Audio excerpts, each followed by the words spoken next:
comfortable with. And actually, no, they're going to say, screw the Syndra right now. We're going to go straight for the LeBlanc. Yeah, I mean, I do think LeBlanc absolutely fits into what Shanks is trying to do in the mid lane. And when you look at Syndra versus LeBlanc, that's definitely going to be a matchup that I feel like does favor Syndra, especially in terms of her wave control earlier on into the matchup. But it just plays into this idea that 2v2 around mid lane and that mid jungle duo is going to be very, very important. As soon as you throw a Volibear into the mix, like, that champion is not trying to farm. That champion is trying to gank, and especially post level 6, you have to keep your eyes on mid lane priority. If Shanks has push, the roam into either top lane or bot lane into a tower dive can be absolutely brutal when Volibear can just shut off a tower and really punish those side lanes whenever a wave is crashing into their towers.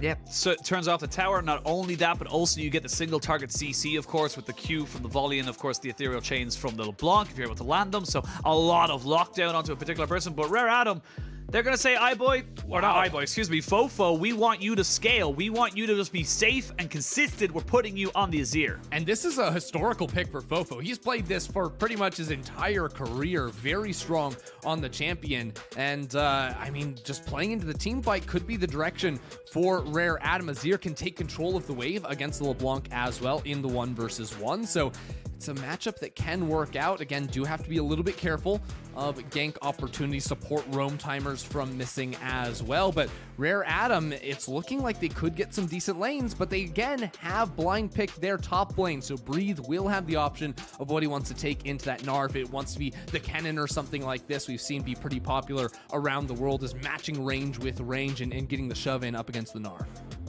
Yeah, the Ezreal pick is pretty much a favorite of Elk. He's pretty much only played it exclusively, I would say, in the regular splits. So definitely feeling confident on that particular one as we wait to see now where these bans go. And I like this from the side of TWE. Get rid of the Thresh. Say, look, we're not even going to let Han get onto something so powerful. It's actually a very interesting thing. I was only talking to this with Lyric the other day, how LPL has a much lower priority on this champion compared to other regions, but I still think the Thresh is a massive priority. Yeah, I'm totally on board with that. The Thresh is that's a bonkers champion right there. LPL maybe need to consider picking that one up a little bit more, but I mean, it makes sense. The Thresh can be problematic, especially for something like a LeBlanc. You know, if you need that extra time to make sure your chains can connect to get that CC down, a Lantern gonna mess up your plans to get that done, to say the very least. A Callista band as well is interesting too, trying to take away the strong bot lane 2v2 options here for Team WE. Could indicate that maybe Beishang wants to play a little bit more towards the top side of the map, around the LeBlanc, around a top lane counter pick up into Cube's Gnar. And, you know, I mentioned the Kennen earlier. I don't think Breathe has actually played the Kennen all split long, and you may have some other counter pick options if he wants to take it into that Gnar, whether it wants to be a melee champion with really strong engage tools, and then you look to play off of your jungler a little bit more, off of level 6s, off of tower dives and these sorts of things. You can seed early laning pressure to play a more kill-focused game once you get access to those big ultimate spells. Yeah, well, you do know exactly where all of your solo lanes are going to be going for Rare Adam, and they're going to go with the Kennen. So they got the swap back. So we are seeing two champions that Rare Adam played in Game 1 now being swapped to the dark side of Team WE in Game 2. All right, I'm gonna pat myself on the back for that one. Easy Kennen Good lock-in analysis on that. And honestly, so the thing that's a little bit unfortunate about Kennen is that Azir exists in the game, so you always have to be on guard for that Emperor's Divide, sort of pushing you out of range to get your ultimate on into the backline. But when you see a Kaisa on the other side, you are very, very happy as a Kennen player. A Rakan too, you know, a support that doesn't have a knockback or a punt back ability, something like an Alistar or whatnot. Kennen has a lot of ways to get into the backline and cause havoc for Rare Adam, but I do kind of want to see a little bit stronger engage alongside this Kennen. You know, we saw Kennen plus LeBlanc be very strong at diving into backlines, and now that Tahm Kench gives Team WE a little bit of versatility here, whether or not they actually want him diving in or more likely playing back for your backline too. But a very slippery bot lane to deal with. It's very hard for Rare Adam to target an Ezreal or a Tahm Kench in the early laning phase. So once again, my attention sort of turns more towards the top side of the map. Yeah, honestly, I look at the bot side and I'm thinking even on both sides with a Rakan, Kaisa, and an Ezreal Tahm Kench, very, very unlikely that we'll see either of these teams getting the engages they want. They're very, very good at just mitigating a lot of the pressure you can put down on top of them. However, I look to the top half of the map. I see Viego, Volibears, LeBlancs, Kennens. Oh my, there's so true as we jump onto the Rift for Game 2. Rare Adam versus Team WE. And it's going to be a fun one. Yes, sir, it is. You know, looking at these compositions again, I like it.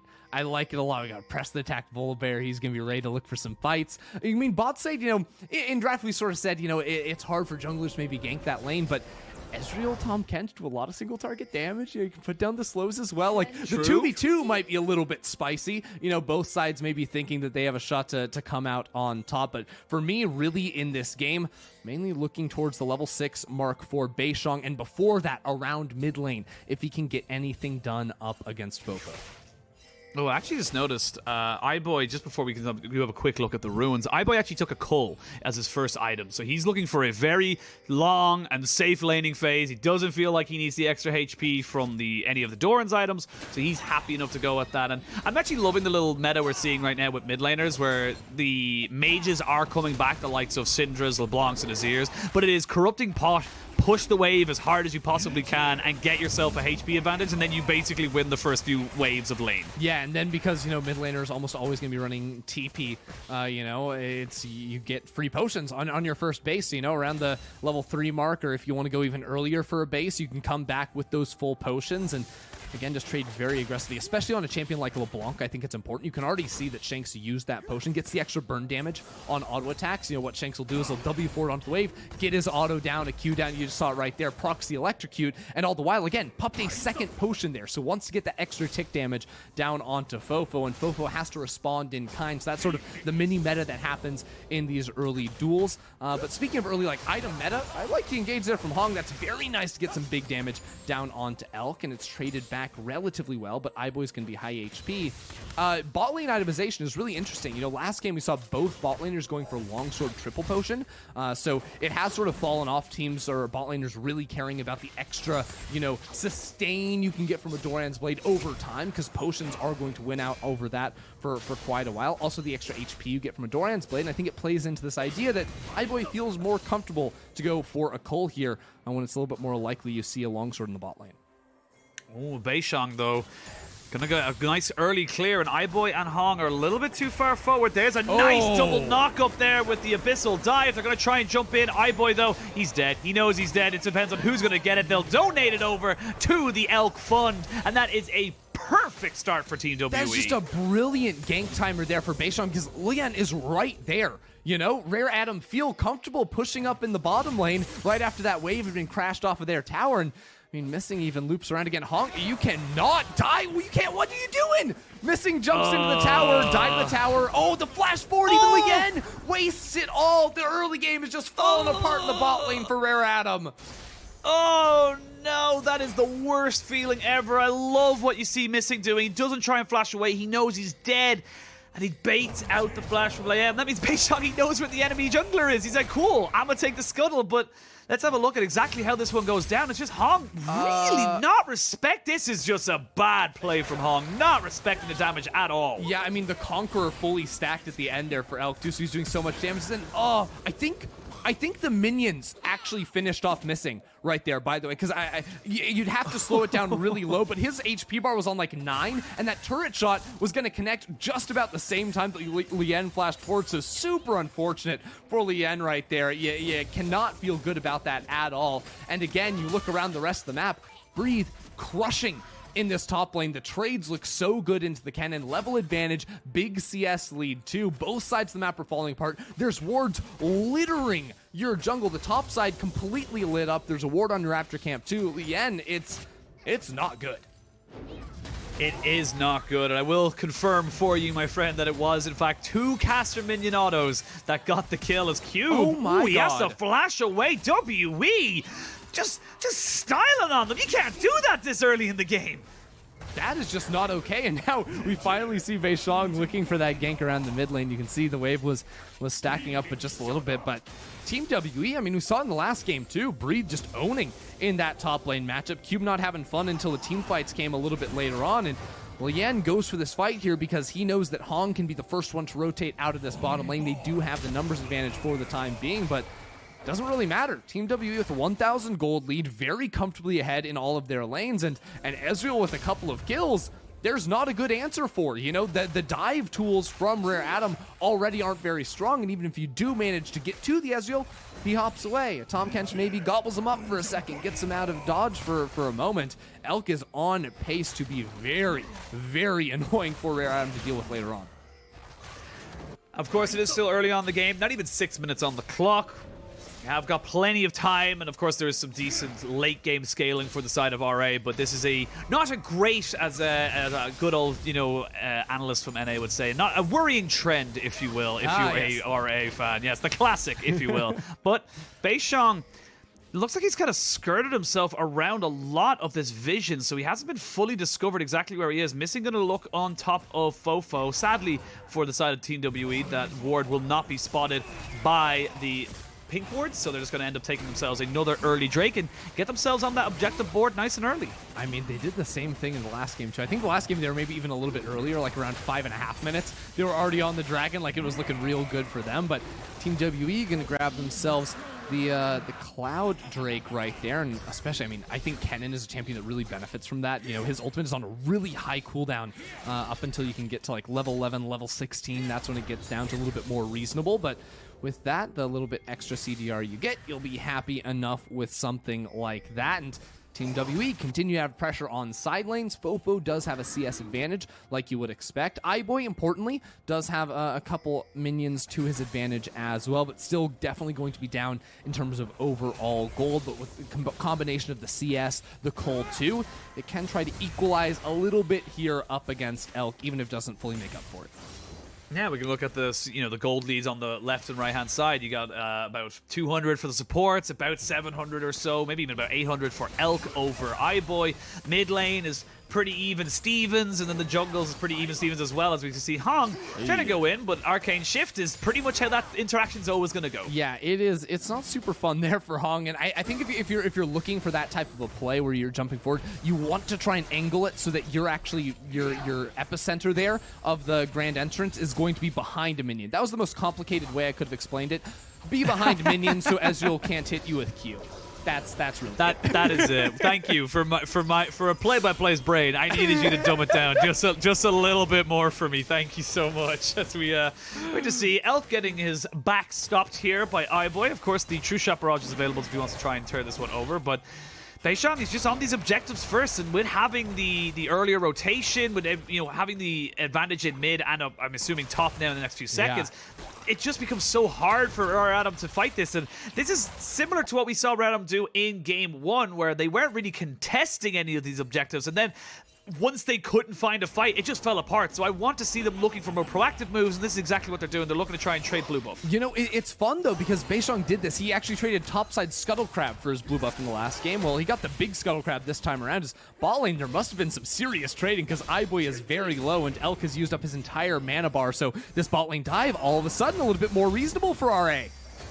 Oh, the flash has been committed by Missing. There is the shuffle coming in as well. You can see the Emperor's Divide comes out. Elk hadn't been able to reset just yet. Breed TP's in. The heal by Elk has been used. No mana on this Ezreal. He lands just outside of the turret place. As we can see now, Shank's getting jumped on by Hong, but Hong doesn't really have any mana, so he has the flash away himself. And now Breed moving forward, he flashes in with the Slicing Maelstrom, lands down onto the Viego, and Breed will find himself a kill. It was scrappy, it was messy, but ends up being a 1-for-1. A rather perplexing series of events as we do jump into try to play the cross-map game and not walk headfirst into the 5v5s, which might be a little bit dodgy for the time being. A little dodgy, as we see Missing now roaming up into this mid lane, putting down a lot of wards, making sure that his mid laner has got priority and push. We are back onto the Rift, in case you weren't aware, ladies and gentlemen, as we now see exactly where these teams want to go. And have a look at the replay of this one, because it just Missing just lasts for so long. It just gives time for the rest of RA, or excuse me, the WE to react. Yeah. Oh, did the top lane TP? No, the top lane TP was almost canceled by Cube's Gnar. I was watching the minimap to try and see how close he actually ended up getting that one. And I mean, here, Hong has virtually 0 mana, so he flashes away and he does escape, but then Shanks jumps back over towards Breathe. Breathe very quickly is going to commit with the flash right there. And we saw Cubes kind of do some serious work in the last game. It's something you do have to respect, and Leyan does end up getting punished for it. Yeah, and honestly, I think that was more opportunistic from Breathe than it was an intended play. It looks like he was flashing over to try and get on top of Hong. Wasn't really enraged and went, oh, cool, sweet, a Viego. And just basically turned onto him from there. So, bit of a mistake there from Leyan. Not able to get himself out alive. Of course, still has his flash, so wait and see how he's able to deal with that one as Beishang now trying to get control of this river as the next dragon is spawning in 35 seconds. This is where WE can start to pick up the momentum and start choosing fights on their own terms. If they can get this second Drake, they put themselves on the 2. That stacking timer is getting a little bit too much pressure onto RA. That's where RA really need to, honestly, I think right now, just stack up on this river and try and fight it. Yeah, it's possible because the gold is about dead even. FoFo's feeling good, but importantly, Elk doesn't have the mythic item completed just yet. Was unable to finish that one off, so should be relatively close itemization. Still, though, I think that Elk is coming in with a pretty big advantage over iBoy, so I'm a little bit surprised to see RA putting a lot of attention down towards this bottom side of the river. That being said, Rare Adam love to fight around these objectives, so any chance they can get, and they also have TP advantage. That is absolutely critical and something, frankly, I should have caught. Cube's going to be ready for that one and is working up on the Mega Gnar, so it will actually be Rare Adam that can get this one pretty easily. Yeah, but with all the pressure you're putting down bot side, of course, yes, you get the dragon, but it does mean a nice injection of gold into Shanks and, of course, Beishang with the Rift Herald. We can see Cube hop, skip, and a jump, tries to get on top of the Kennen. This is where the matchup between the Kennen and the Gnar does start to skew a little bit. You get a little bit of magic resistance, a couple of different health items onto the Gnar. It does start to get a little bit more difficult for Breathe unless he's willing to 100% all in onto Cube. And right now, it doesn't look like he's feeling confident enough to do that. Nope. Cube has the Mega, has the push in. That's going to feel very nice. Also, like Scuttle Crab spawning on the top side of the map. Leyan should be able to find that for himself. And you can see the tides turning just a little bit, but Elk finds a big ult onto iBoy.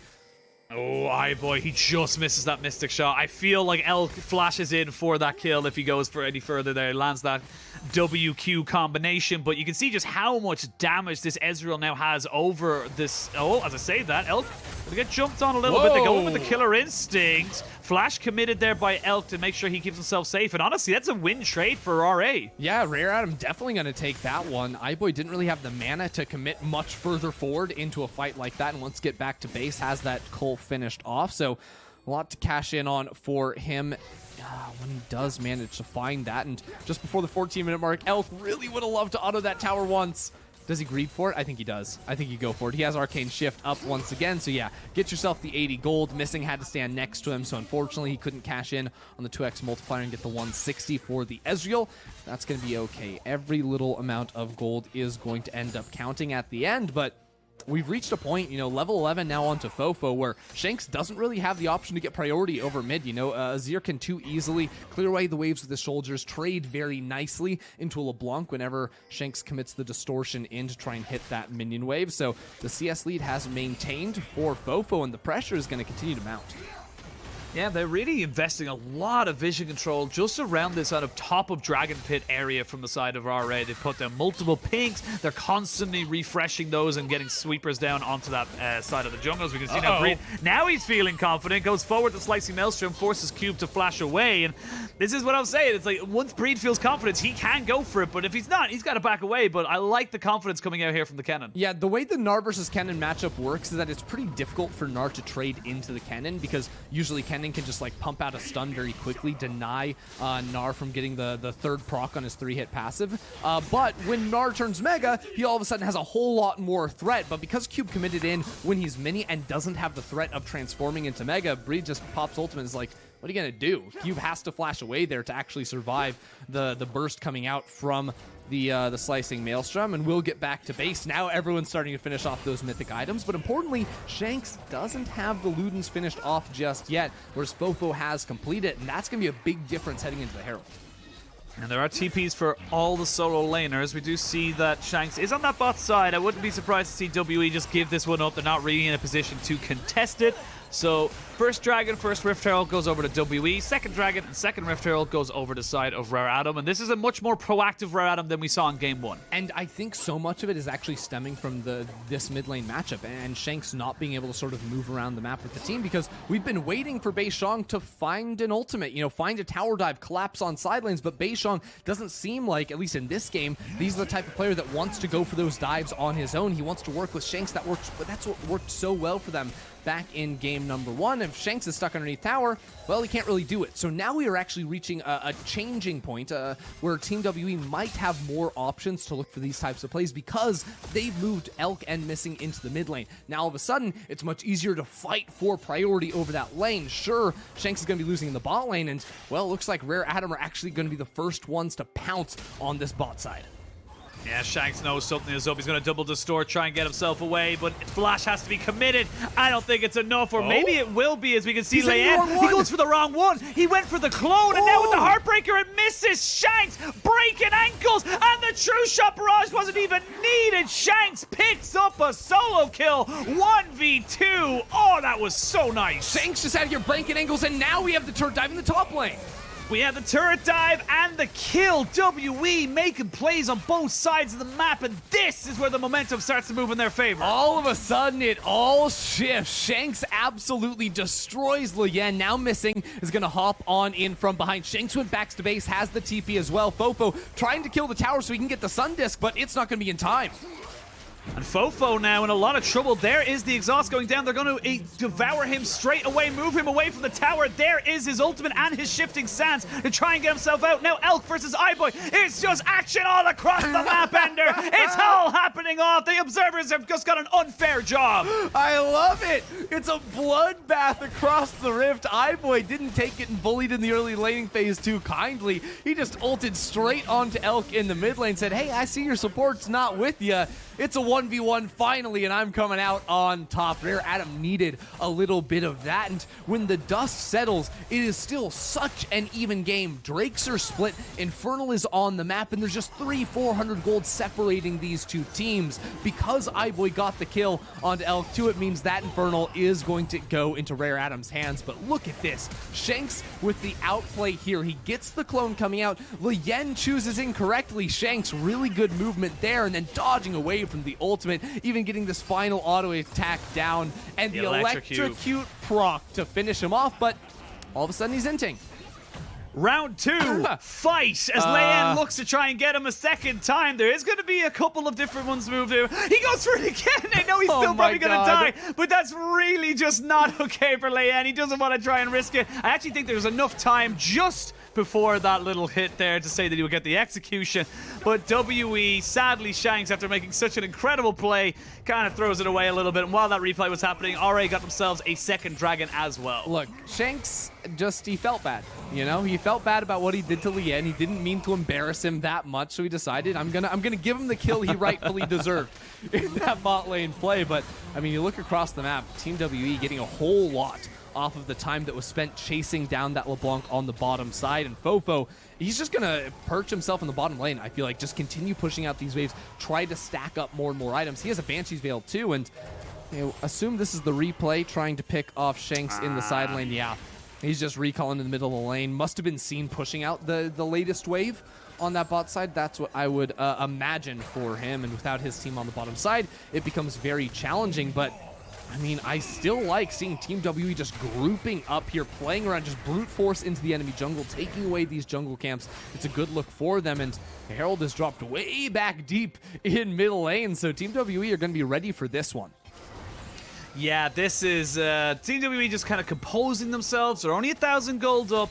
There's no dragon on the rift just yet, but they are just kind of setting themselves up for a good push. They've got top lane tier 1, they've got themselves mid lane, and actually Rift Herald had to be spawned in the mid lane because they're just running out of time on it, straight up. They were just running out of time to be able to use it. They should be able to get the charge off here, and that actually might just be enough to get them into position to be able to take this tower. Yep, that's going to be both mid lane tier 1s down. So 2 towers apiece. 6 kills to 3 in favor of WE as Shanks goes a little far forward. You haven't got your Zonyas or your Banshees yet, mate. You can't be that confident. Yeah, slightly ambitious. You also have to look at Leyan's items. Merc Treads and the Null Magic Mantle, or the Negatron Cloak even, in his inventory. So the burst of these solo laners not going to be as extreme. I think MR is going to be the name of the game for Rare Adam, especially on their front line to try and soak up a lot of the DPS that is going to be coming through from Team WE's solo laners. But I mean, because Rare Adam were able to get the last Infernal Drake, they are definitely in a cushy position for the time being. Not ideal to have iBoy and FoFo in the same lane, so I actually think it's really smart that FoFo just pieces out. Says iBoy, you can go ahead and have that one. And FoFo will path down towards Krugs, I imagine. Farm those way. Good choice. Steal those from your jungler. Leyan doesn't need it. He's level 12. Junglers don't need to be anything past level 13 for the most part. Viego, one of the better junglers at scaling, to be fair. But Azir, definitely going to trump that. Yeah, I think Azir is definitely going to have a little bit more damage towards the later stages of the game, as we do see Breed trying to just deny a Krug steal. Will be able to secure it, so nicely done there by him. And with a minute and a half until this dragon spawns. Bit early here from Rare Adam and WE, but they're just trying to get their waves in order. Top and mid need to be pushed back. So RA have pushed in bot. So WE, again, dead even game. Pretty solid with the items you got. You got 2 items onto pretty much all of your carries. If we look down through it, you've got the Void Staff on the Rocket Belt, of course, for Breathe. You've got yourself the Zhonya's and the Luden's Tempest here for Shanks, and the Manamune and the Divine Sunderer for Elk. So they're at a pretty decent spike. I just gotta be so careful. One good Gnar ultimate, one good Shrima's legacy. You're going to be doing so much in these team fights if you're RA. And Team WE have hit the items, but it's still important to notice the level advantage for Rare Adam. For the last minute or so, it's been a 1-level lead in both solo lanes and in the jungle position. Shanks just ticked up to level 14 here, but I think FoFo's already just about halfway over towards level 15. Leyan is also just about to level up, so almost a 2-level advantage in the jungle. This next fight could be looking real nice for Rare Adams. We're just going straight into it. We're going to look for an Elkor taking a lot of punishment just before this one, not really landing his Mystic shots. Here we go. Lands a Q. Here we go. Hong goes in. They're going to have to use the Devour onto the Volibear, but there is a great slicing Maelstrom, and the True Shot Barrage is enough to just melt these health bars. Hong started it off, and Hong will have to wait and see the last of his team fall to the whims of Team WE. Team WE don't care about the dragon anymore. They're going for the big purple worm. There's just something about the Kennens we're seeing today. That Maelstrom doing so much damage. The AoE there from Breathe tearing Rare Adam apart. We're just 23 minutes onto the clock, but Team WE may have just broken open the game with a play like this. They're going to get so much gold EXP off of this Baron, maybe even the Baron straight on after that. Rare Adam are going to try and make a beeline over there so they can try and pick something up after a fight like that, but it's Team WE that just cannot be beaten in these 5v5s.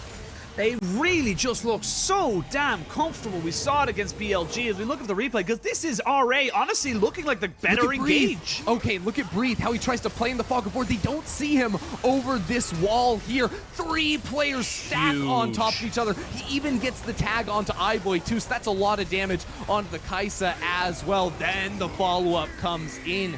When Rare Adam are chunked together like this, it's impossible to fight, and that is all off the back of Breathe and his positioning and him playing in that pocket, that vision, that pocket where there's no vision for Rare Adam. It's a beautiful fight for Team WE, but Rare Adam do get the Infernal and are now on soul point. And as well as that, you look at the side of Rare Adam in that fight, FoFo and Cube just not on the same page. You see the Gnar ultimate to knock the Kennen into the wall, but just before the stun can land, they knock him right back with the Emperor's Divide. It just doesn't really work out for them in that regard. And yes, you are on soul point. It is an Infernal Soul, probably one of the more valuable ones you can have in the game. But with this Baron buff, it's going to be a lot of pressure now for RA to try and get themselves any kind of defense, really, because they're very, very short-range comp. And who do you even jump on now? There's double Zhonya's being built, there's a stopwatch on the Kennen, and a Frozen Heart on Elk too. It's triple AD champions for Rare Adam. So, I mean, jumping onto this Ezreal is not going to get the job done. The attack speed slow, of course, can be very impactful too against so many auto attackers from Rare Adam. It feels like Team WE have hit a point of critical mass where, barring any huge mistakes, they have a major advantage in closing this one out. Yep, they're going to take away all the easy objectives. Just these outer tier 2 is going to be taken now, as we might see a little bit of an engage there. Shanks goes a tiny bit too far forward, as you see Missing tanking up the turret and a bit of Leyan's damage. But Again, just take the turret, back yourself up. I will say, good job to Cube. He was able to split push himself to a little bit of a victory as he was able to get himself a tier 2 in that top side. That's a moral victory there, too. Cube stopping the reset. You take the Ws. You take the Ws on that one, my friend. You take as many Ws as you can. And you're 4,000 gold behind, maybe just a little bit under it. You've got yourself a soul point. You will be fighting at a slight item disadvantage, at least compared to the items, at this soul point in 3 minutes. So you just gotta hope you have enough in the bank, really, enough in the tank to take that fight. Penguin, if I just read that right, a 35% damage share from Breathe's Kennen in this game. Yep. What a monster. Just completely disturbing number he's going to put out. And granted, most of the damage probably comes from that last team fight, but speaks volumes to how influential he was over that one. Right now, Team WE, they're doing all the checklists, right? You know, getting that mid push, getting the top push, using the last few seconds of this Baron buff to try and knock down this inner tower in the top lane, the final remaining inner tower, and they're going to be able to get the job done. You know, iBoy is not here, and the Baron buff actually does wear off, so this turret will stay standing for the time being, but Team WE chunking it out, and RA, they want to go for a fight? Leyan using his mist and the brush as we see, whoa, killer instinct, but you did not know that the electric Pikachu was in the bush, and now Rare Adam are just completely routed. The Pikachu's lightning storm was enough to get WE the win. Cube gets a fantastic goal, but it is all for naught. And honestly, with the TPs they have, they could look to end the game, Ender. I mean, RA just ran straight down top lane at Team WE. There was no sleight of hand, no nothing. They just walked into a cannon, walked into Team WE. The TPs are coming back in. Team WE wanted to be full HP, get their items, and they are going to look for the finish. They are looking for it. You can see Leyan and FoFo doing a valiant job of just tickling down these health bars a little bit, but the mystic shot to the face of FoFo means WE might feel it. WE might look for it. It's a little bit dodgy. Respawns are coming back up. They'll take one Nexus turret. They may look for the second one. This could put WE 2-0 up. Leyan is there. They have an exposed Nexus, but the Shurima's legacy is enough to deter the rest of WE. They thought about it, but they are not feeling it just yet. There's a TP flank. Mystic shot. Cube is coming in. TP flank. He's coming in, but he's only on mini Gnar. He hasn't got himself anything just yet. These health bars are so low, and you can see him. He's on full vision. They're just going to turn onto the little Gnar. He's in his onesie. That's not fair. He's only a child. He has to back himself away, and that means that WE will take everything else and get themselves out scot-free. Oh, FoFo trying to do it. He has Flash, has the Sarima Shuffle, and Elk has the Arcane Shift. Somehow, Team WE get out alive. Hong's gonna spot them here, cancel the resets one more time, but Team WE will still be able to get back to base, get back onto the map for the Infernal Drake. 20 seconds away from that one, and that could be the soul for RA, but they've got no towers left inside their base. And again, I don't quite know what Rare Adam are trying to go for here. Cube doesn't have the Mega Gnar. FoFo doesn't want to commit into the ultimate. Beishang buys so much space. Look at this. iBoy and FoFo both have to decide to hit him, and iBoy just gets absolutely blasted. Nothing you can do. The ultimate comes in from Cube, but it's too late because Rare Adam had absolutely no patience. They saw 5 players top lane. They wanted to go for a fight, but they did not have the setup necessarily to make that one a winning one. No, and it means they lose everything, and basically they have nothing left. They've got a couple of inhibitors, but your Nexus is exposed. The big thing about that is you have to sweep constantly around your Nexus. You leave a ward open, anyone could TP in. They could just end the game. There's nothing you can do about it, so you have to be so careful. And now you're playing a turtle game. You just have to stay in your base for as long as you possibly can, but you're going to lose so much. You lose the dragon, fair enough. You got yourselves in a good position that it's not the soul just yet, but you're not getting it yourselves. And the Baron now on the table, you can see Breathe just taking his due diligence, saying, look, I'm just going to walk the long way, make sure they're in a position to be able to contest this in case they go from the mid lane. And Baron being taken, they've actually snuck themselves in. I don't know if Rare Adam actually 100% sure if this is happening. I mean, Rare Adam, they may just go for a do or die here. 6,000 HP on the Baron. Leyan is trying to find an angle to fight. Doesn't have the flash, does have the ult to get over the wall, but again, it's going down so low, and Breathe is on that flank angle trying to find a way into the back line. He's looking for it. There's 2,000 health on the Baron. We're going to see now it's a full 5v5 fight. Cube has got the Mega. Shank's taken very, very low, so he's not really a part of this one. 2,000 HP. They don't want a 50-50 rate. They're going to go back in and then go for it. Secured. WE get the Baron, and they're going to try and just get themselves back out. They have not got the health bars. The super minions are going to end the game in top lane. The super minions are going to end the game in top lane. Minions have just finally spawned in the Rare Adam base, but if they kept chasing, there are like 2, maybe 3 supers in their base. It could have just been lights out for Rare Adam right then and there. They do end up getting back to base in time, but look, 3 super minions. It's brutal. And you said Rare Adam have to play a turtle game. If Super Mario Bros. Taught us anything, it is that if you jump on top of turtles, they die. What do Team WE have? They have a Volibear. He jumps on top of turtles. He turns off your towers. It is not easy to play the game. And Rare Adam, they have 2 towers remaining. That's it. They have 2 towers remaining. Super minions pouring into that top side. They will have TPs for WE on Breathe and Shanks very, very shortly. Only summoner that's really not available right now is Shanks and Beishang's Flash. That's it. So you're dealing with a full deck of cards stacked against you right now. RA, they need a miracle. That's all they need. They need so much to happen in their favor that it's massive mistake upon mistake from WE. But the way WE are playing, I don't think they're going to do it. Yeah, I mean, every tower just getting absolutely blasted. Rare Adam have to find a force in, and they do find Shanks, but he can just hop away. The towers are now just a sneeze away from going down. It is not going to work out for them. Base fully exposed. Rare Adam are running out of time.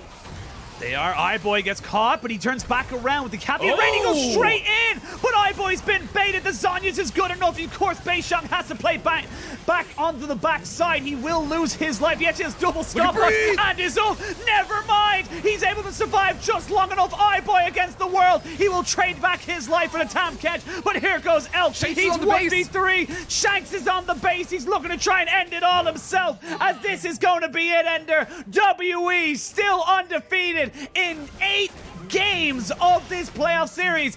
RA have only got 1 more shot if they want to try and get themselves in the top 4. Team WE are just looking so good in playoffs. That game from the start in the bot lane, coming out on top, Elk finding 2 kills so early on. They've shown the creativity to find early kills, and in the team fights, they have been nearly unbeatable. Game 1, we talked so much about Shanks. Breathe also had such a huge influence with those GP barrels, with his ultimate, and in this game, his Kennen was absolutely disgusting. The way he played in those pockets of vision to find incredible ultimates, just absolutely flawless, and a huge reason why it was Team WE that came out on top.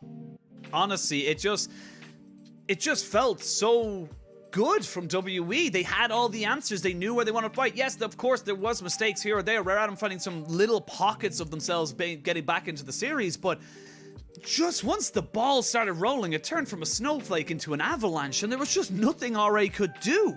Yeah, you know, it was hard too, because it felt like there was some degree of just RA over-forcing. Like, you look at the play in the top lane, right? Just after they'd lost Baron, they lost their top lane inhibitor. The game wasn't looking good, but then they just ran down the top lane with 5 players, tried to engage straight in ahead with Viego leading the charge, and that just doesn't seem very effective. The hard engage tools from Rare Adam were lacking. That's something we noticed in Champ Select, you know, unless Hong can come in on a flank or Cube can get a TP behind when he has Mega Gnar, but that's so many things you have to have line up to make it work out. And for Team WE, it was as simple as put Breathe in the fog of war. He has Flash, game over for Rare Adam, and 18,000 damage along with 30k from ADC Ezreal is certainly going to get the job done. It really, really will. And honestly, I want to go back to what you're saying, where Rare Adam, they looked impatient. They looked, I won't say desperate. I don't think it was desperate engages. It definitely felt more like frustration and impatience to try and get something going. iBoy looking for opportunities, and I will give kudos to someone who does that. I will always praise someone who is at bare minimum when you're this far behind, when you know the game is going to lose unless you find that miracle play, that he went for it. And yes, it didn't really work out. It ended up losing them the game. He wasn't able to kill off Shanks, but it gave at minimum an opportunity for our Adam. It was a small window, but it was enough to get them a little bit of a chance. And sadly, the wallets were too fat. When you're smacked with that much cash, it's going to hurt. Yeah, I mean, I think you have to, for Rare Adam, you have to look at coming into the next game, what can you change in draft? Because FoFo's Azir looked really good. He didn't get to shine in the team fights, but that felt more like a symptom of how the team was playing as opposed to just him. He was able to equalize the mid lane. He was winning the mid lane, had the push, was having a big influence over side lanes as well. But I think the Kaisa, for me, so hard to team fight with into the Kennen. We saw so many times just gets instantly destroyed, can't get away from the Kennen quickly enough, just gets chain CC'd by Kennen and Volibear, and you're going to be down. So I'd like to see a different AD carry depending on what WE do draft. And also, let's not just blind pick top lane. I want to see Cube in a lane that he can succeed on, because that is 2 times in a row that Breathe has been so comfortable inside the laning phase and then used his advantage to absolutely crush in the 5v5s. Yeah, it really does feel like what WE want, they get, and there's no other way about it. And I feel like this very high priority on the solo lanes in terms of blind picking them, not really working out for RA. We'll see if they do change up anything. WE 1